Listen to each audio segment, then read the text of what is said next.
Yeah, he did. Yeah, he did. He's moving around really well. We're pleased with he got through 70% of the game as planned down at Frankston. And you can go in with scenarios that just one play sub and one play, but you never get the full control of what that can look like. We might just have to accept that it might not be 100% for the rest of the year. Again, we weigh all that up. I take all the experts' opinions. Yeah, Pendles will be back in. It's good to have him back in. He trained really well. Yeah, and I'm confident to say that we'll keep exploring what the best version of us looks like, and when there's free agents available, we'll keep exploring those things. Craig, no Darcy Moore out there today. Is he all good? Yeah, no, he's just a bit stiff and sore in the back this morning. At this stage, we're thinking he should be fine. Bobby Hill looked great. Yeah, he did. Yeah, he did. He's moving around really well. We're pleased with he got through 70% of the game as planned down at Frankston, and we haven't had match committee. Yeah, we'll go and pick a squad very shortly and weigh all the things up. He trained really well, amongst many others, to be honest. What is there to weigh up against Bob? He needs a bit more match experience. I think in the ideal world, they probably do both need a little bit more, but we'll just weigh up what the team needs this week and then what's best for those guys longer term, as well as what's required this week. Are they fit and available to perform at a level that we'd like this week? Does Bobby feel ready to come back at AFL level? Yeah, I think he's excited to be back playing footy, and certainly last weekend he was really excited, and then today trained exceptionally well. And I think, regardless of if he plays or doesn't play, he looks like he's really happy, which is a good thing. Is there a risk to play them both? Could they both be underdone? Potentially, we're going to weigh all that up. You can go in with scenarios that just one play sub and one play, but you never get the full control of what that can look like. I put so much trust in Jared Wade, our high performance team, and how much load he's done. What's the right way to do this, and we'll weigh all that up at match committee. So are you expecting Darcy Moore to play there? Yeah, we're anticipating he plays. Yeah. Yep. How much does Brisbane come into consideration with those two? We always weigh it all up, in terms of what the game could look like, game style, turnover game, stoppage game, high transition, whatever it looks like, and a quality opposition with lots to play for. So there's a bit to weigh up, isn't there? With Geordie, obviously it's been so many sort of false starts, and you've built him up, tried to build him up again. Do you err on the side of caution, or do you feel like this time you've got him right? I have lived in that space a little bit throughout the last few weeks. What's the best build? For having those two, or just Geordie in particular, at his absolute best when we need him. There may be a case where we might just have to accept that it might not be 100% for the rest of the year. Again, we weigh all that up. I take all the experts' opinions, particularly Jared, of what he thinks is best for those players. Dan McSay looked to be training with the backs a bit today. Yeah. Can you talk us through what his role might look like in the last month of the year? Yeah, we've been doing that for the last 3 or 4 weeks, to be honest, if you've watched us train, and just getting a little bit more experience down there. We don't have a huge amount of depth in that position, so getting him to train there at times, and then we've just been using him in little hits down back. The last couple of weeks when Darcy Moore's had a spell, so just good experience, and I think he's enjoying the opportunity for a sea change. Craig, can you talk us through this training block you're in at the moment? I mean, it's not unusual for teams at the top of the ladder to do it towards the back end of the year. How long does it last for, and what's the percentage increase? I think it's a bit overstated, to be honest. We just, because of the schedule, we got 6 days into a 5 that we just loaded up the last few weeks, and most teams would do that. I wouldn't think too much more into it than that.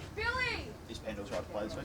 Yeah, Pendles will be back in. It's good to have him back in. He trained really well. Once we sort of decided he couldn't play or wasn't fit to play, we sort of went down a path of getting him really cherry right for this week. So we weren't conservative at all. He just wasn't available. Now he trained all week, and we're excited to have him back.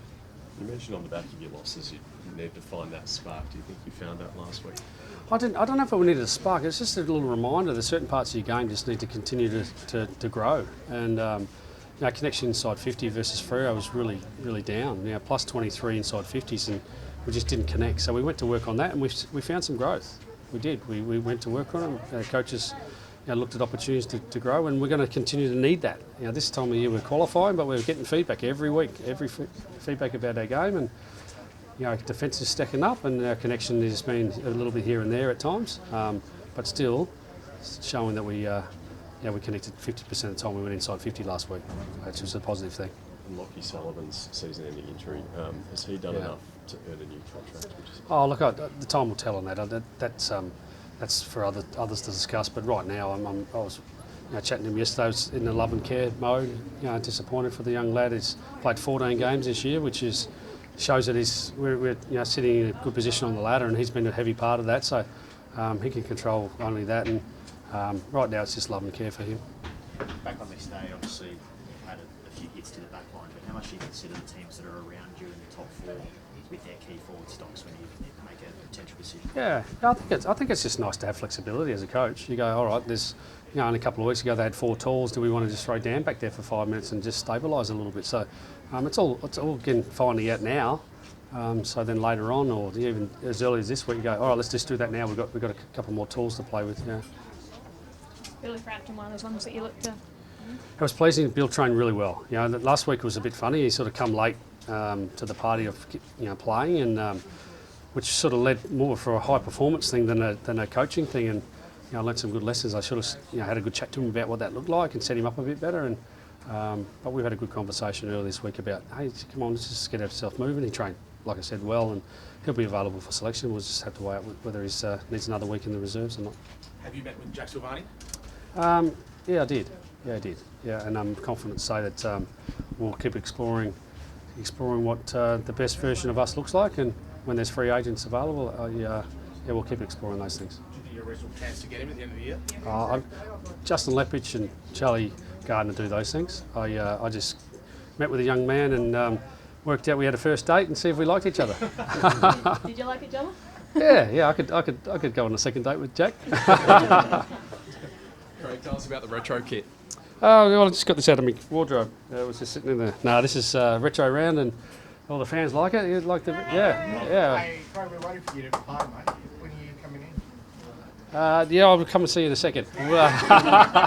No, this is the part of the. We'll wear a retro jumper, and Brisbane will wear a version of theirs, and just turning back the clock just to promote the big game, which we're really excited for.